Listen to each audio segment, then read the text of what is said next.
Yorùbá ní ìgbọràn ó sàn ju ẹbọ rírú lọ. Ẹ̀yin ọmọ Yorùbá tẹ́ ẹ bá lè gbà wá ẹ fi wá lẹ̀ bá a ṣe rí. Òòṣà bó ò bá lè gbè mí fi mí lẹ̀ bí mo bá ṣe rí. Ẹ gbọ́ mi, ṣe rí Nàìjíríà tẹ́yìn tínú yín dùn pẹ́ wà nú ẹ̀, mo ti sọ fún yín lọ́pọ̀lọpọ̀ ìgbà, Nàìjíríà yẹn ló máa pa yín, apani apa ògo yín, apa ògo ọmọ yín. Mo máa ń sọ̀rọ̀ tí bá ti ń sọ bí mo ṣe sọ yìí, ó máa ń jọ èpè ṣùgbọ́n kì í ṣe pé jẹ́ ẹgbọ́n nínú ọ̀sẹ̀ tá a lò tán yìí nílùú Ìfọ̀n òdìrí ọ̀nàrẹ́bù tọ́jú náà wọ́n lọ kidnap ẹ̀. Ara àwọn táwa pariwo fún wípé Nàìjíríà yóò gbé wá, Nàìjíríà yóò gbé wá, ara àwọn tá a sunkún fún, ara àwọn tá a bẹ̀bẹ̀ wípé ẹ fún wa ní ìtìlẹ́yìn yín kẹ́ẹ̀dẹ́ kí a bọ́ nínú ìgbèkùn Nàìjíríà táwa yìí. Ara àwọn tó ń sọ pé wọ́n Nàìjíríà ní, ara àwọn tó ń káwọ́ sókè fún olóṣèlú ńláńlá tó dáwọn náà wọ́n ti contest, wọ́n dìbò fún wọn. Àwọn ará àbí ṣe kí ni o, wọ́n lọ àtàkì ẹ̀, wọ́n ṣe kí ni, wọ́n ti gbé. Don't forget to subscribe, comment, share with your friends to have access to this kind of content that you have here. Don't forget to subscribe. I love and respect you. I'll be right back. Ṣé mo gbé mi dẹ́ ń sọ̀rọ̀ báyìí? Mo ń sọ ẹni tó bá tọrọ mi bá yé, ayé délẹ̀délẹ̀, ọlọ́gbọ́n láyé ọ̀mọ̀ràn lámọ̀. Kí lẹ̀ lọ̀rọ̀ tí mo ń sọ yẹn ni pé Nàìjíríà máa pa yín, ẹ̀yin tẹ́ ń pariwo wọn Nàìjíríà pa yín, àpọ̀mọ́ ní àpògò yín. Ògo kan ni wọ́n pa lọ́sẹ̀ tó lọ yẹn, ọ̀sẹ̀ tá lò tán yìí. Wọ́n jí gbé, wọ́n béèrè 10 million, wọ́n béèrè báàgì ráìsì 4, wọ́n béèrè epo, wọ́n béèrè ẹ̀wà, wọ́n béèrè oríṣiríṣi òróró, wọ́n ṣàníkan rà á pẹ̀lú 10 million kan kó wá. Ẹni sùúrù òdìbí tí mò ń lọ o. Ẹ pín ètò yìí kẹjẹ kó rìn. Mo bẹ̀ yín ni ẹ̀yin tẹ́ ń wò mí nínú Facebook, ní YouTube, ẹ pín. Torí pé kí ni ọ̀rọ̀ ti ń fojú mímú hàn, ọ̀rọ̀ ti ń débi gbì, ọ̀rọ̀ ti ń débi kó. Àwọn fámílì náà ò ṣe méjì, wọ́n bẹ̀rẹ̀ sí ní sáré wọ́n kó àwọn security sí gbòòrò torí pé ó jẹ́ honorable, wọ́n kó honorable, àwọn security bẹ̀rẹ̀ sí ní wá honorable, wọn ò rí honorable, wọ́n wá honorable, wọn ò rí honorable.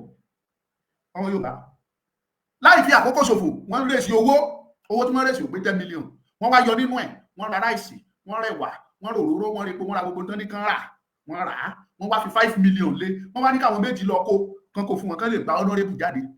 Àwọn méjì tó kó ọ̀rọ̀ burúkú pẹ̀lẹ́ rí, àwọn méjì tó kó gbogbo kíní yẹn lọ, bọ́n ṣe débẹ̀ wọ́n gba kíní yẹn lọ́wọ́ wọ́n tún gba àwọn fúnra wọn, ló bá di gẹ́gẹ́, ó dá àwọn mẹ́ta sí kóló ọlọ́pàá, wọ́n ṣe wá rí pé sí kóló Fúlàní herdsmen, wọ́n ṣe wá béèrè 30 million lọ́wọ́ wọn fresh pé ẹ lọ mú 30 million wá, tẹ́ ẹ bá ti lè san 30 million yẹn a máa pa wọ́n dànù ni. Èmi ni ti yín ní tòótọ́, wọ́n ti rí òkú honorable, wọ́n ti pa honorable. Ògo ìdílé, ògo ìpínlẹ̀ Ondo, ògo ilẹ̀ Yorùbá, wọ́n ti pa honorable. Àwọn méjì yẹn sì wà ńbẹ̀ o, wọn ò tí ì rìlíìsì wọn o, wọn ò dẹ̀ rí wọn mọ́ bí tán wà. Kí ni ìdádé lójú pé wọn ò ti nípa àwọn wọ̀nyẹn? Àwọn wọ̀nyẹn náà tún láwọn, wọ́n á tún sọ pé àwọn ṣìrìn. Àbẹ́ẹ̀rí ni wọ́n ti pa honorable. Màmí Ajíbọ̀wọ́ Bájé, wọ́n ti pa honorable ọ̀sẹ̀ tá a lò tán yìí ni nílùú Ifọ̀n. Ṣé rí tí n bá ń sọ̀rọ̀ mo mọ tí mò ń sọ, ẹ̀yin tẹ́ ń pariwo wọn Nàìjíríà ẹni tẹ́lẹ̀ ìdítẹ́lẹ̀ wọn máa wá sí ẹnu ọ̀nà yín nítorí pé kí ni ìgbọràn wọn ló sàn jẹ̀bọ̀ nínú. Láti River Niger yẹn títí tó fi dé Lọ́kọ́jà, ìran ọmọ Yorùbá ló ní, historically Lọ́kọ́jà fúnra wọn ilẹ̀ Yorùbá ni. Ilẹ̀ Yorùbá ni Ọlọ́run dẹ̀ ti fún mi yẹn, ó ti fi pín, ó pín tí tó fi débi tó pín dé nísàlẹ̀ níbí. Àwọn ò wá fagídé sọ pé kí àwọn ẹ̀dọ́ torí omi yẹn pín wọn máa ara wa níbí. A sọ pé dandan kẹ́dọ́ kan tẹ̀lé Yorùbá, àwọn nìkan make decision ara wọn. Ní Delta State, lára àwọn ibi tí omi yẹn pín mọ́ wa, Delta State, àwọn tá a lè fọwọ́ wọn gbáyà wípé wọ́n jẹ́ ìran Yorùbá, òun ni àwọn Sápẹ́lẹ́, àwọn Warri, àwọn tí wọ́n jẹ́ Yorùbá nìyẹn, and that is the Ìṣẹ̀kírìs. Àwọn Warri, ẹni tẹ́ bá mọ ìtàn kò jẹ́ ẹ̀sìn tá a ṣe ilẹ̀ Yorùbá tí Warri ò kì í ṣe, torí wọ́n mọ̀ pọ́npẹ́lẹ́ pé ìran Yorùbá pọ́npẹ́lẹ́ làwọn Warri. Àtúnwáṣẹ́ di first ọba Olú ti Warri, ọba Ìwéré, ọba Ìwéré, ọba Warri ní Ìwéré, ìwéré ilé ló di ìwọ́rí, ìwọ́rí wọ́n pè tó fi di wọ́rí. Àìmọye nǹkan bẹ́ẹ̀ nílẹ̀ Yorùbá tó ti dàgbé tó ti orúkọ ẹ̀ ti change. Kí ni mo fẹ́ mú jáde ni wípé Ọlọ́run fúnra rẹ̀ ti pín ilẹ̀ yẹn, kò yẹ kó mú jàdá ní oníkàlùkù ṣe tiẹ̀. Ká dẹ̀ rọra maintain river yẹn as our boundary so that kò ní sí ìjà. Àjọ máa control river Niger yẹn, àjọ máa control ẹ̀ ní àwọn máa láṣẹ ní ibì kan, àwọn aláṣẹ ti wá dé ibì kan, kò ní sí ìjà.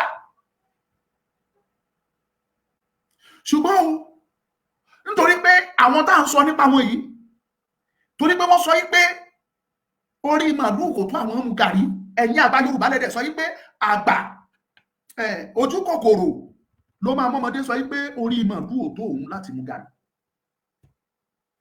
Àwọn nítorí màlúù lọ síbẹ̀ wọ́n ní kò tó wọn láti mu gàrí. Ìtọ́lọ́run ṣe fún wọn, wọ́n ní kò tó wọn, wọ́n láfi táwọn bá wá gba ilẹ̀ Yorùbá. Kẹ̀tẹ́ ti yín bẹ̀rẹ̀ jẹ́ kẹ́ gbọ́ èèyàn ọmọ Yorùbá tó tọ́. Àwa wá ń sọ sí yìí o, not Ọmọlúkà, àwa ọ̀dọ́ ilẹ̀ Yorùbá, àwa concerned youth ilẹ̀ Yorùbá, à ń tẹnumọ́ adẹ̀ ń sọ yìí pé tẹ́ ẹ bá gbéjà wá, á gbéjà jáde. Abala tá à ń ṣe sùúrù ó ti kọjá wọn. I keep on saying it. Mo ń gbàdúrà ni mo ń bẹ Ọlọ́run káwọn Fúlàní ti ẹ̀dá wàhálà alẹ́ láàrin ìgboro. Ó ti yẹ kó ọ̀rọ̀ mi yé yín, kán dá alẹ̀ ká bá wọn fẹ́ lójú, torí it is becoming unbearable. Ara wa ò gbà mọ́. Ara wa ò gbà mọ́. So ẹni tẹ́ wá jọmọ Yorùbá, mo ń sọ eléyìí fún àwọn Fúlàní àǹkó tí wọ́n gbọ́ Yorùbá, wọ́n á lè lọ tún mẹ́fà ara wọn.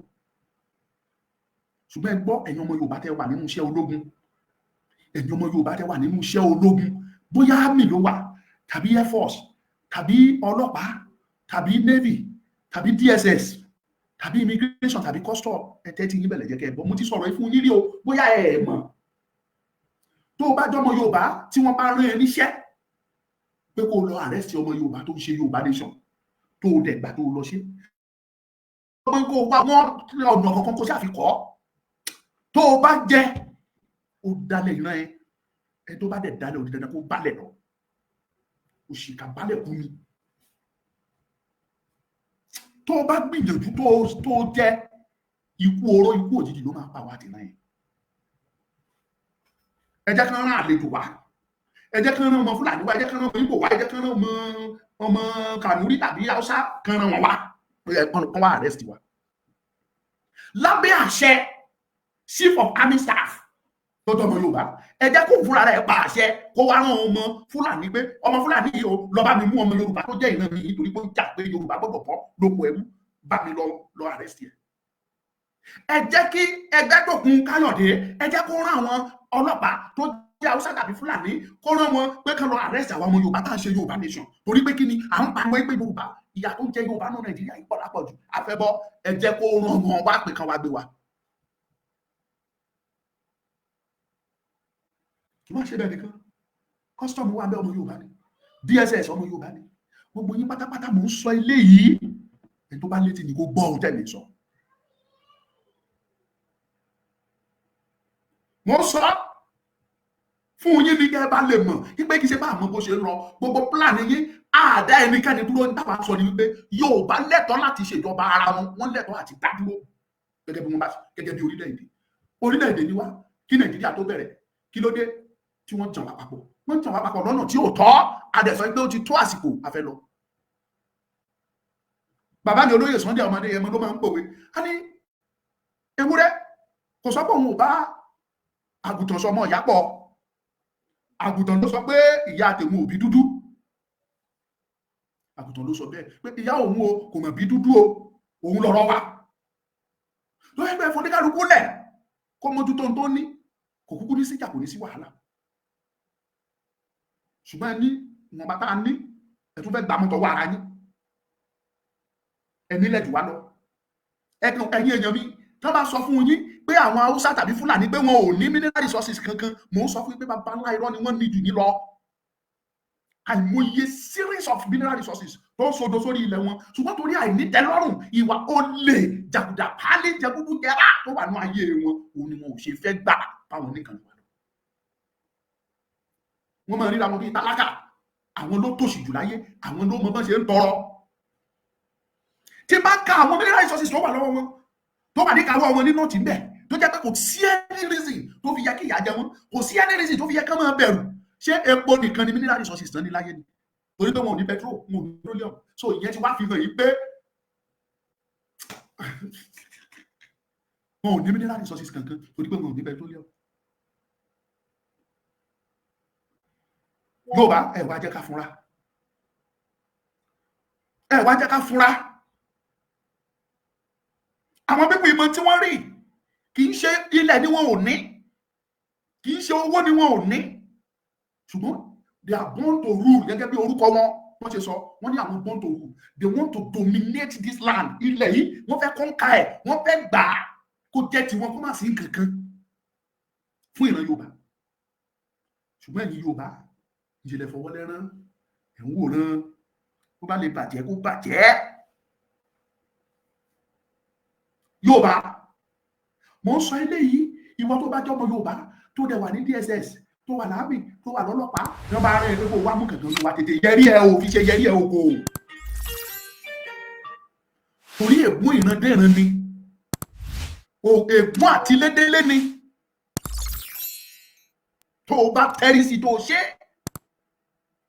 ìbá sọmọ lókà náà ẹ̀sìn, ìbá ṣe bàbá Èkìtì, Òmẹ́yọ, ọmọ àṣeyọrí Yorùbá, omi láṣẹ, mass burial, bàbá Agboola Ayọ́ǹkà, Yorùbá ló wù mí, ọmọ bàbá Abíọ́dún, nẹ́bẹ̀ bàbá táwà nínú Yorùbá tá ń pariwo ní Nàìjíríà yìí, tàbá wọn tí ò tiẹ̀ kì í ṣe mídíà tí wọn ò gbójú síta, ṣùgbọ́n tí gbogbo ayé mọ̀ pé wọ́n ṣe Yorùbá nation. Tọ́ bá rán yín sí kankan nínú ẹ̀ bá gbìyànjú ẹ̀, ègún ayérayé lẹ wà sórí ara yín o. A mọ̀ pé iṣẹ́ tẹ̀ ń ṣe ò lè jẹ́ kẹ́ ẹ bá wa dìjà yìí, kò lè jẹ́ kẹ́ ẹ bá wa darapọ̀. Àdẹ̀ disturb yín, àwájọ ní lẹ́nu, àsọ pé dandandandandandan ẹ bọ́ sójà Nàìjíríà sílẹ̀ kẹ́ máa bọ̀, ẹ máa ṣe sójà yín lọ, ẹ máa ṣe ọlọ́pàá yín lọ, ẹ máa ṣe kọ́sítọ́ọ̀mù lọ, ẹ máa ṣe DSS yín lọ, no problem. Ṣùgbọ́n o tó bá ní kẹ́ ẹ wá ẹ má wá o. Ó sàn kẹ́ ẹ bọ̀rọ̀ yẹn ṣe ọmọ yẹrí ẹ oko ń bọ̀, ọmọ yẹrí rẹ oko, kó yẹrí ẹ kó má tẹ́rí sí o, ó léwu, ègún ni o, ègún ni o, kò sí tí mo jẹ́, kì í ṣe mi ni mo sọ pé ègún o, ṣùgbọ́n àwọn tó nílẹ̀, ìnira tó nípọn tí ò ní ṣe ìwọ nìkan, tí ọmọ ẹ máa jẹ nínú ẹ, òun ni o. So it is better tó bá ti sọ pé wọ́n fẹ́ lọ arrest lágbájá, ẹ tètè mọ ìdí tán ṣe fẹ́ lọ gbé. Tó bá ti jẹ́ lórí ọ̀rọ̀ Yorùbá nation, ẹ tètè yẹrí yín kẹ́ sá o.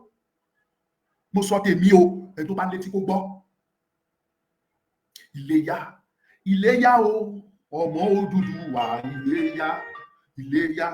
Iléyá o, ọmọ Odùduwà, Iléyá. Bí ẹ ò bá mọ̀ bí tá mi lọ, ó yẹ ká padà sílé, ká jáwọ́ lápọ̀n tí ó yọ, ká lọ gbóhùn lákàná. This is Oodua TV Watch. Don't forget to subscribe, comment your opinion, like, comment and share so that other people can get access to what you enjoy on our channel. Thank you. We love you.